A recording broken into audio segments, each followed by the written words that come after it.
Paz do Senhor, juventude de Cristo, que bom ter a sua companhia por aqui. Fique ligado porque está começando mais um Conectados na Lição. Muito bem, estamos de volta para mais um Conectados na Lição. E olha, gente, estamos estudando sobre cartas pastorais, princípios para uma vida bem-sucedida com a nossa revista Conectar Mais Jovem. E a nossa lição de número 11 traz o tema O Problema dos Embaraços da Vida. E eu já vou fazer a nossa primeira pergunta ao nosso comentarista da lição, Pastor César Rosa de Mello. Seja muito bem-vindo. Pastor, de que maneira podemos fugir dos desejos da carne? Tianinha, a paz do Senhor. Paulo vai falar, quando ele escreve a Timóteo, sobre os embaraços da vida. E ele fala para Timóteo fugir dos desejos da mocidade. Todos nós sabemos que a mocidade, os hormônios estão à flor da pele, né? A nossa libido é aguçada, e fora isso tem todo um sistema mundano que ainda está aí atiçando e seduzindo as pessoas a quererem a qualquer custo desfrutar os prazeres desta vida. A recomendação bíblica é bastante clara: andai em espírito e não cumprireis com as concupiscências da carne. O jovem hoje, assim como naquela época, só tem uma maneira de fugir de tudo isso: andar em espírito, buscar uma vida de santidade. Há pouco tempo nós falamos sobre uma lição sobre José, uma história escrita por Deus. E quando José estava diante daquela mulher de Potifar, ali foi apenas uma das enésimas investidas daquela mulher. Não sabemos com detalhe quantas vezes ela o assediava, quantas vezes ela, como se diz por aí, dava bola para ele. Mas uma coisa que me chama bastante atenção é a palavra de José. Ele fala assim: eu não posso fazer tal coisa traindo a confiança do meu senhor Potifar e pecando contra Deus. Eu posso até dizer para você, a expressão dele não foi eu não quero, a expressão dele foi eu não posso.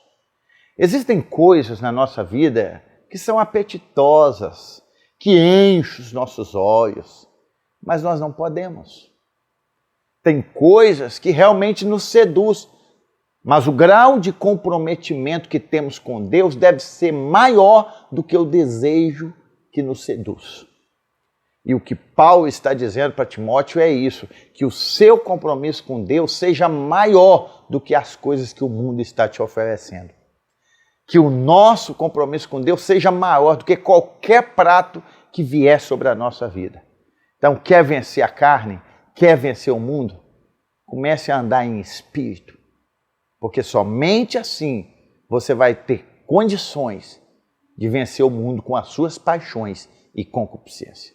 Pastor, e a pergunta que não quer calar: como deve ser o nosso relacionamento com o dinheiro? Tá aí um outro ponto, Tianinha, que é muito bom falar. Paulo advertiu Timóteo sobre isso, que é o nosso relacionamento com o dinheiro. Quando Paulo toca nesse assunto, Paulo vai dizer sobre amor ao dinheiro. Em outro momento ele vai dizer: peça aos ricos deste mundo que não coloque a sua confiança no dinheiro. Então temos aqui duas palavras que é confiar e amor. Sem dinheiro eu não compro, sem dinheiro eu não vivo, sem dinheiro não existe comércio. O dinheiro é bom, o dinheiro faz parte, não existe nada demais eu querer ser rico. O problema é o amor ao dinheiro. Paulo deixa bem claro: o amor ao dinheiro é a raiz de todos os males. Por quê? Porque a partir deste amor que foge os limites da moral, da ética, esse amor obsessivo pela conquista, essa obsessão em ter nos leva a abrir mão de valores, de verdades, de doutrina, de preceitos. Por quê? Porque a ambição em ser rico, em acumular riqueza, toma conta do nosso ser a tal ponto que, como diz Paulo, nós vamos nos embaraçando com as coisas desta vida. Então, o grande problema que Paulo pontua aqui é o amor ao dinheiro, é a confiança de que se eu tiver dinheiro, eu tenho tudo.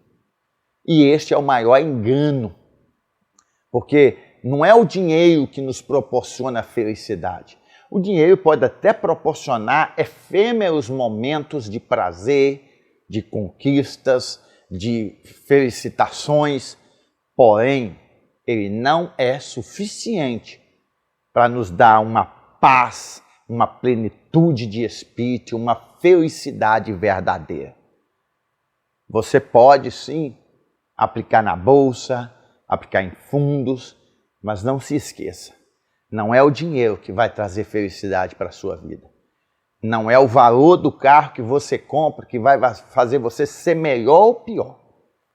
É por isso que nós precisamos desenvolver uma vida com Cristo. O bispo Abner disse uma frase uma vez que é: quanto mais nos relacionarmos com o céu, menos seremos agarrados com as coisas desta terra. A partir do momento que nós vamos nos aprofundando com o nosso relacionamento com Deus, a nossa vida terrena vai cada vez mais se tornando sem sentido. Que o dinheiro que eu e você ganhamos seja para a glorificação do nome de Deus e não para perder a nossa alma, como diz o texto, quando Jesus diz: de que adianta o homem ganhar o mundo inteiro e perder a sua alma?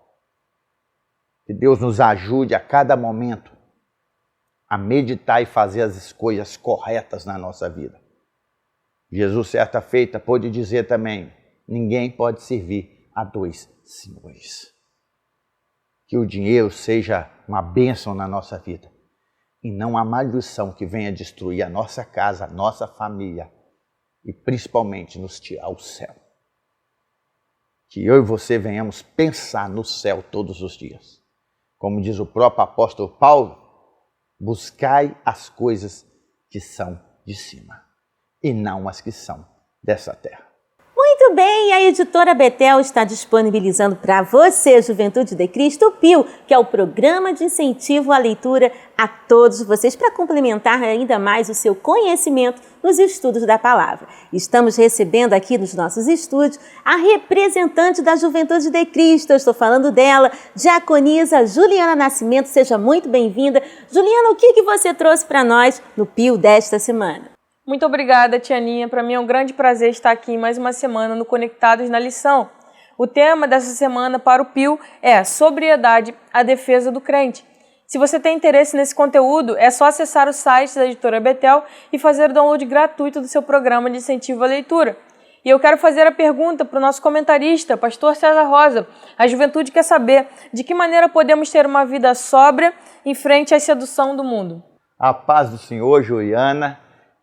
Realmente é um grande desafio.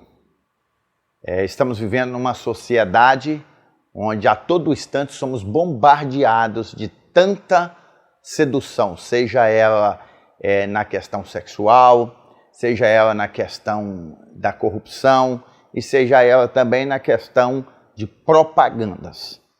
De modo que se eu consulto algo no Google, tudo quanto página eu abrir, de sites ou até mesmo no Instagram ou Facebook, tudo isso vai aparecer a pesquisa que eu acabei de fazer. E é por isso que nós temos que ter domínio sobre a nossa mente, domínio sobre o nosso desejo, sobre os nossos sentimentos, para que nós não venhamos nos tornar presas fáceis dessas armadilhas. No quesito da propaganda, por exemplo, às vezes tem pessoas que compram sem necessidade e passam a endividar-se com juros de cartão de crédito, com parcelas de cartão de crédito e vai se acumulando e se afundando em dívidas a cada dia mais. Na questão sexual também, a todo instante, fotos de forma bem libidinosa sendo expostas nas redes sociais, e que nós também precisamos ter um filtro na nossa mente, nos nossos olhos, como o próprio Jó disse: fiz um concerto com os meus olhos, como, pois, o fixaria em uma virgem? Existem também os nossos pensamentos, que nós precisamos trabalhá-los, porque os nossos pensamentos, como diz Tiago, quando escreve a sua carta, ele vai falar sobre isso, que havendo a concupiscência concebido, dá luz ao pecado, e o pecado consumado gera a morte. O apóstolo Paulo vai dizer que nós precisamos trabalhar a renovação da nossa mente. Vai dizer também para Timóteo meditar na palavra, ocupa-te nessas coisas. Então é desta maneira que nós vamos enchendo a nossa mente de filtros a partir da palavra de Deus, para que nós venhamos abrir mão de tudo isso que a mídia, que a propaganda e que as pessoas vivem pregando, que vai tudo contra os ensinamentos do Calvário. A nossa mente precisa ser renovada. A nossa vista precisa estar em Cristo. Os nossos lábios precisam proferir apenas aquilo que seja para a edificação. É desta maneira que nós vamos conseguir vencer o mundo com suas paixões e concupiscência. O mundo está aí, estamos imersos nessa sociedade que a Bíblia já dizia: o mundo jaz no maligno, o espírito da iniquidade já opera. E nós, como filhos de Deus, precisamos estar aqui resistindo firmes, sendo firmes e constantes, combatendo sempre e avançando para o prêmio da soberana vocação, que é os céus. Que Deus me ajude, que Deus te ajude, que Deus nos ajude a vencer todas as setas, todos os dardos lançados contra o inimigo, sabendo que maior é o que está conosco do que o que está no mundo. Deus te abençoe e uma semana de bênção e vitória. Uau! Conectou? Lembrando a você que o nosso comercial está a todo vapor. Você que ainda não adquiriu o seu livro Subsídio do Trimestre, Cartas Pastorais, Instruções para uma Jornada de Sucesso, do nosso comentarista da lição, pastor César Rosa de Mello, poderá assim proceder num desses telefones que está passando na sua tela. Lembrando a toda a Juventude de Cristo que lá na nossa loja virtual você poderá adquirir a sua Bíblia do Culto Jovem. Olha, arrojada para a juventude que não perde tempo de ser edificada à luz da palavra. Bem, nós vamos ficando por aqui, mas se Deus quiser, na próxima semana estaremos voltando com mais um Conectados na Lição com um novo tema, Moldados pelo Caráter de Cristo. Nós te encontramos aqui. Deus abençoe e até lá!